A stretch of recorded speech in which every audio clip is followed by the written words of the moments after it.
Dinâmica da água no sistema solo-planta-atmosfera, aula 32.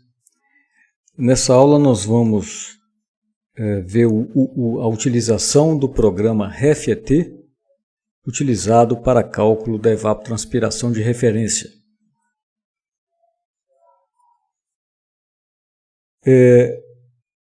Nós vamos ver também os procedimentos para download e posteriormente um exemplo de aplicação do REFET, que é uma calculadora de evapotranspiração de referência. O autor é o Richard Allen, é um dos autores do FAL 56, do Allen et al. 1998, e o link de acesso é verificado em 22 de novembro de 2020, é colocado aqui abaixo. Nós podemos fazer uma pesquisa no Google para acessar o site do programa. Vou digitar aqui exatamente REFET.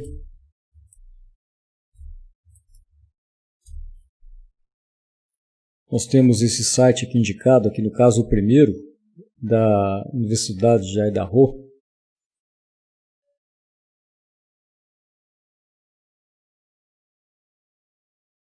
Então esse é o site, a gente é direcionado para essa página. Para nós conseguirmos o link para o REFET, é necessário que se faça o preenchimento desse formulário. Deixa eu colocar alguns dados aqui.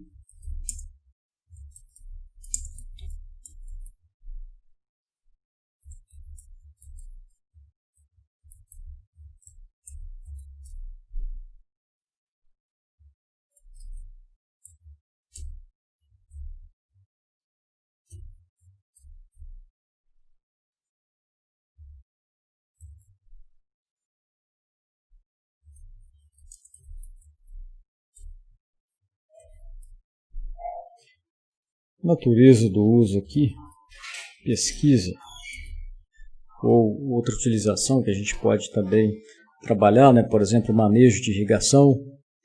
E vamos submeter o formulário. Então nós já enviamos o link. Aqui também é interessante, nessa mesma página, nós podemos ver algumas informações sobre o programa, né? Um software para rodar em Windows.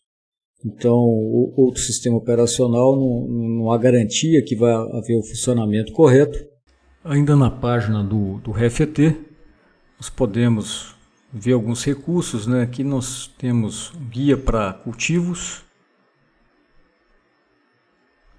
Só para deixar registrado, nós temos como acessar o FAL 56 diretamente nessa página. Então tem o FAL 56 formato HTML, né, mas material importante, capítulo 3, capítulo 2, a parte A é dedicada à evapotranspiração de referência.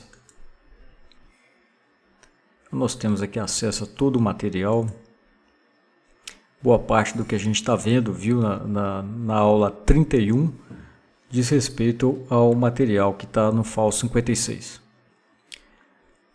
Bom, indo para o e-mail, nós recebemos, depois de preencher o formulário, vamos receber um link para obter, né, um executável. Ele vem, vamos clicar aqui, vai ser um documento disponibilizado em forma compactada. Vou salvar na pasta Downloads mesmo, deixar um 2020 aqui só para registrar.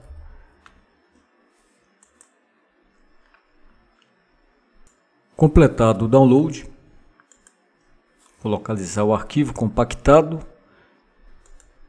descompactar esse arquivo.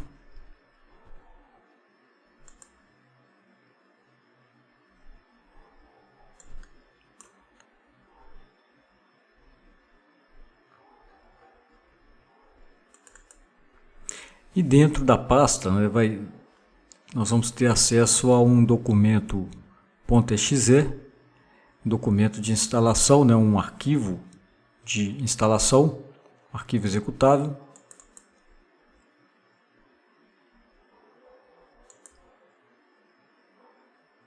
É um programa simples, leve, não cria grande, não tem grande requerimento, né, de espaço no computador, nada. Fazer a instalação padrão.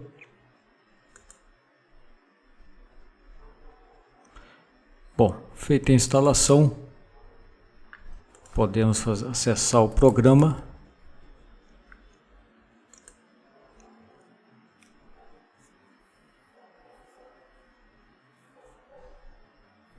É possível que se crie um link, né, na área de trabalho, mas eu acessei diretamente aqui pela barra de pesquisa.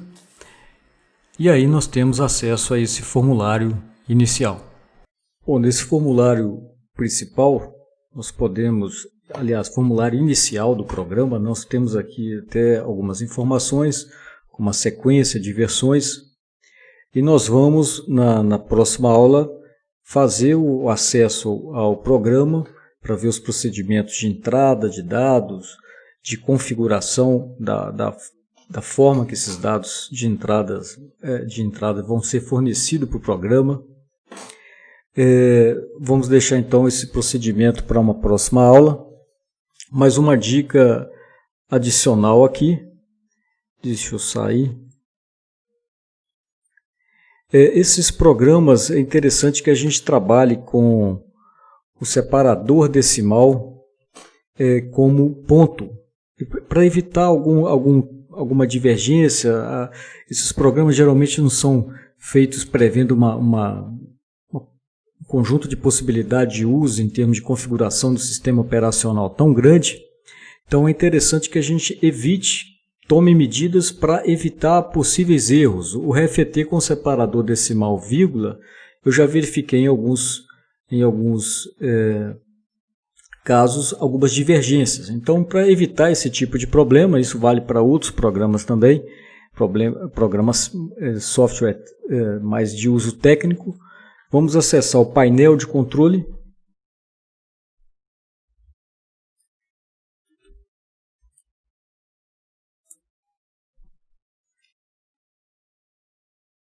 E fazer uma configuração para trabalhar com o separador decimal como ponto. Eu já fiz aqui, no caso, né?